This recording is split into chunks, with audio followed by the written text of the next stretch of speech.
चर्चा करेंगे अनुज। संजय चौधरी जी अपनी बात रखिए। यहाँ पर कई सारे आरोप आपके ऊपर लगाए जा रहे हैं।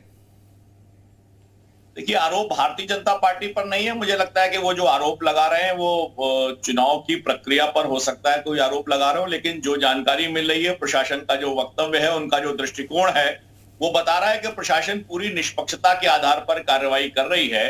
और इस निष्पक्ष कार्रवाई से जो लोग उच्छृंखल हैं, निश्चित रूप से उनको कुछ कष्ट हो सकता है, लेकिन इस बार के चुनाव में पूरी निष्पक्षता के साथ समाजवादी पार्टी के बड़े नेताओं का मैदान छोड़ना और भारतीय जनता पार्टी के कार्यकर्ताओं के परिश्रम का परिणाम बेहतर निकलेगा और भारतीय जनता पार्टी इन दोनों निर्वाचन क्षेत्र में बेहतर करते हुए जीत को पाएगी।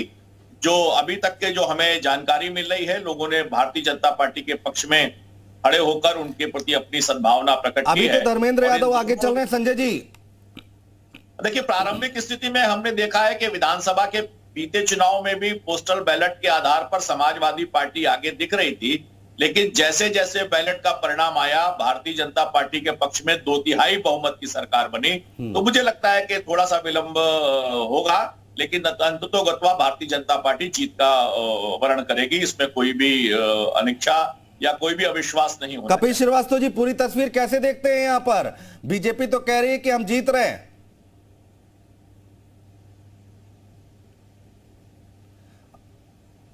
आवाज नहीं आ रही है कपिल श्रीवास्तव की। यहाँ पर अब शायद म्यूट है, उसको अनम्यूट कर दीजिए और हम दोबारा आपसे बात करने की कोशिश जरूर करेंगे, क्योंकि आपका पक्ष लेना बहुत जरूरी है। समाजवादी पार्टी की तरफ आ गई आपकी आवाज, बोलिए। अनुज भाई, मैं बहुत स्पष्ट सी बात कहना चाहता हूं कि भारतीय जनता पार्टी तो अपने षड्यंत्र के खेल में माहिर रही है। उसी षड्यंत्र को इसने आजमगढ़ के उपचुनाव में और रामपुर के उपचुनाव में भी खेला है। आपने देखा कि जिस तरीके से जब वोट पड़ रहे थे और जिस तरीके से एक विशेष वर्ग के साथ ये अत्याचार कर रहे थे, उनके लोगों को घर से बाहर प्रशासन और इनकी पुलिस नहीं निकलने दे रही थी, वो सारे वीडियोस जनता के सामने पब्लिक डोमेन में आए। ये कसम खाते हैं कि ये तो राम राज्य स्थापित करेंगे। अरे साहब, आपने मंत्र से तंत्र और तंत्र से यंत्र और यंत्र से षड्यंत्र शुरू कर दिया है, तो कहां से आप राम राज्य लेकर के आएंगे? आप तानाशाही पूर्वक सरकार चलाना चाहते हैं और कहते हैं राम राज्य लाएंगे। अभी हमारे संजय चौधरी जी पे बड़ा हास्यास्पद चीजें लग रही हैं। कह रहे हैं किसी को अविश्वास नहीं होना चाहिए। भले हम जो है पोस्टल बैलेट में देखिए, पिछली बार भी हर जगह 350 जगहों पे चुनाव हार रहे थे और जब ईवीएम खुला तो हम जीत गए। अरे साहब, जब आप यंत्र का षड्यंत्र खोलोगे और जब आप ईवीएम बदल दोगे, जैसा कि बनारस के अंदर पकड़ी गई थी ईवीएम, जिस पर कार्रवाई भी हुई थी डीएम के ऊपर, क्या आप लील जाओगे? आज अगर स्ट्रांग रूम के सामने खड़े होकर के हमारे अपने धर्मेंद्र यादव जी जो प्रत्याशी है वो आप पर आरोप लगा रहे, क्यों नहीं दिखा दे रहे? संजय चौधरी जी, दिखाने में तो कोई हर्जा नहीं होना चाहिए। संजय चौधरी जी हंस रहे हैं आपकी बातों पर। संजय जी, क्या हुआ? नहीं, उनको हंसने दीजिए।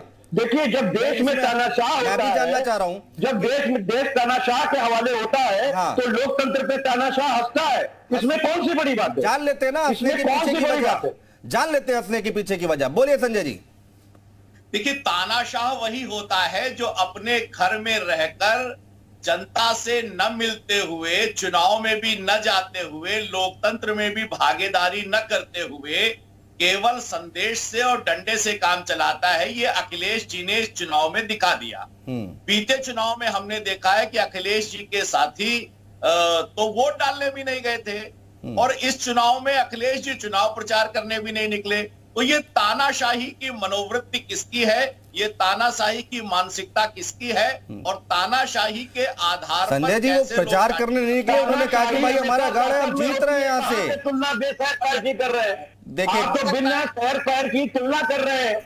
अरे भाई, शासन तानाशाह होता है, जिसके पास शक्ति ही नहीं है वो तानाशाह कहां से करेगा? तो सबसे बड़ी चीज है लोकतंत्र में आप हमारी नीतियों पर भी हावी होंगे, यही तानाशाही है शासन की। लोकतंत्र में रहकर भी लोकतंत्र का अपमान अखिलेश यादव करते हैं। ये लोकतंत्र का अपमान आप कर रहे हैं।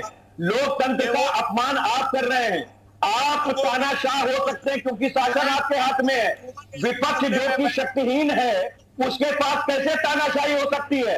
और दूसरा, लोकतंत्र में ये प्रत्येक व्यक्ति को ये निजता का अधिकार है कि वो जो चाहे अपनी नीतियां बनावे, वो जैसे चाहे जनता के बीच में जाए। धर्मेंद्र यादव जी वहां के कपिल श्रीवास्तव जी, कपिल श्रीवास्तव जी, आपसे कुछ ही देर पहले आपने भी देखा होगा कि प्रशासन के साथ धर्मेंद्र यादव कैसे तीखी नोकझोंक कह रहे थे प्रशासन मिलकर घोटाला करवा रहा है, बीजेपी को जितवा रहा है, लेकिन रुझान तो ये बता रहे हैं वो आगे चल रहे हैं। कानून व्यवस्था पर भरोसा नहीं है क्या आपको? जो प्रोसेस चल रहा है काउंटिंग का, उस पर भरोसा नहीं है क्या आपको? नहीं, बिल्कुल भरोसा नहीं है, बिल्कुल भरोसा नहीं है। क्या आपको बनारस के अंदर जब ईवीएम लुट रही थी और ट्रकों पे